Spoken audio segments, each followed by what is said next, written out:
Mga kapigis, napapansin mo ba? Ang dami sa atin ang sumuko ngayon sa hog racing.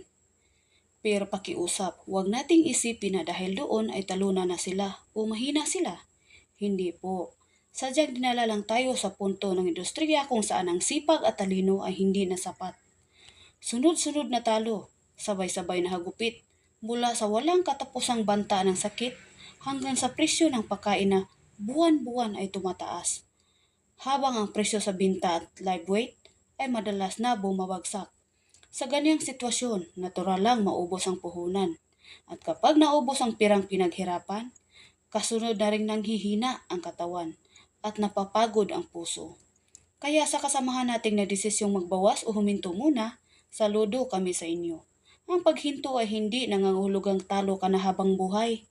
Matalino ka lang dahil alam mo kung kailan dapat umatras para protektahan ang natitira mong lakas.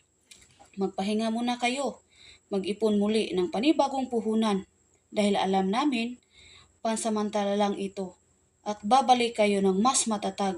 At para naman sa ating mga nagpapatuloy pa rin hanggang ngayon, para sa ating mga gumagapang na pero pumapalag pa, may natitira pa tayong pag-asa hanggat may narinig tayong iyak ng biik sa ating kulungan.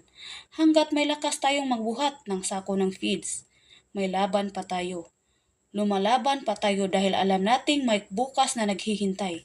Isang mahigpit na yakap at nag-aalab na saludo sa lahat ng hog racers sa buong mundo o sa Pilipinas. Sa mga nagpapahinga man ngayon o sa mga patuloy na nagpapasapalaran, isang pamilya tayo rito. Hindi tayo habang buhay na nasa ilalim. Babangon tayong muli, kapigis. Laban ang magtiwala ka lang. So hanggang sa muli, happy farming!